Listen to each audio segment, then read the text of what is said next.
As you can see, I am using the iPad for making the vector. I'll go ahead and click on Create New and then create a new file.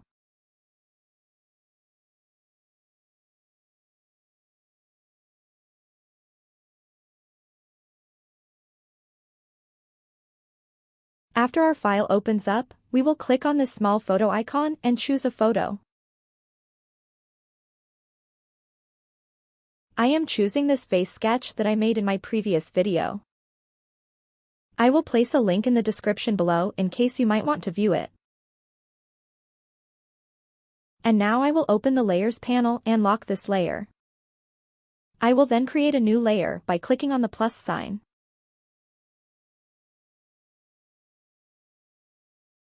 I will choose the brush tool and keep the stroke color black. I will then change the stroke width to number 2.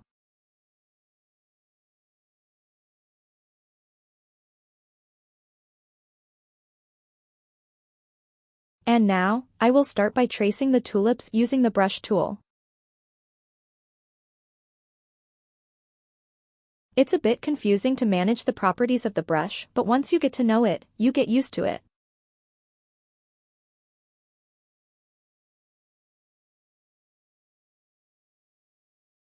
Now, as I said before, I'll start by tracing the tulip flowers as perfectly as I can to get a smooth stroke.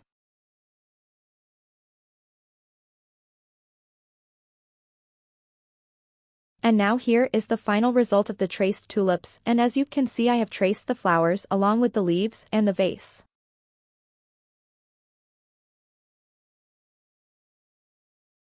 I'll go back to my Layers panel, unlock the layer which has the photo and delete the photo itself.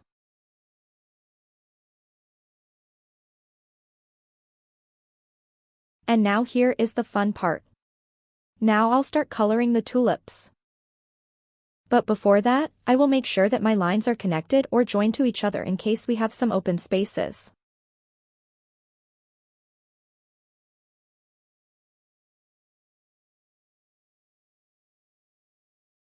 This process will take a bit of time, as it is hard to find tiny spaces in such a big project.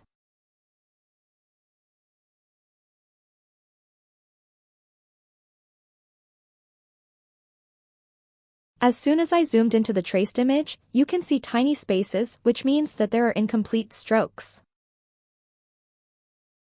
And it is also important to join these spaces, and you will soon find out why.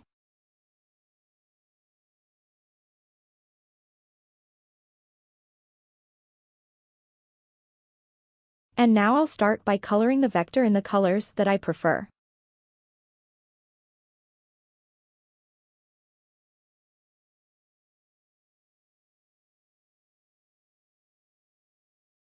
But at the same time, I also have to join this stem with the leaves.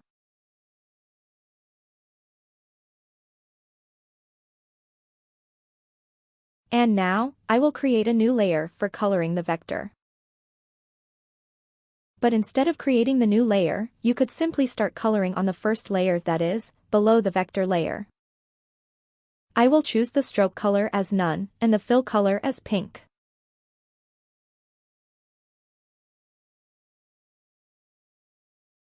You can choose any color for the tulip flowers, and I will place the hex codes in the description in case you might want to use them.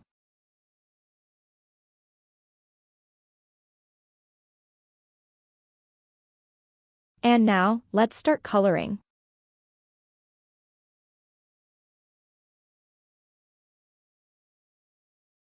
It's also going to take some precise measurements to make sure that the colors are not outside the vector lines.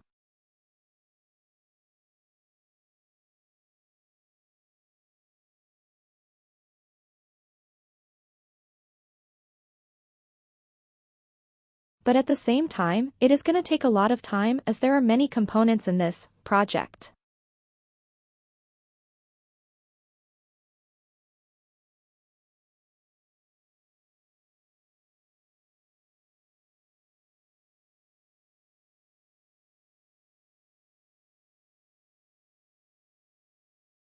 Over here I forgot to change the stroke width to number 2. Number 3 was looking a bit thick to me, so I changed it to number 2.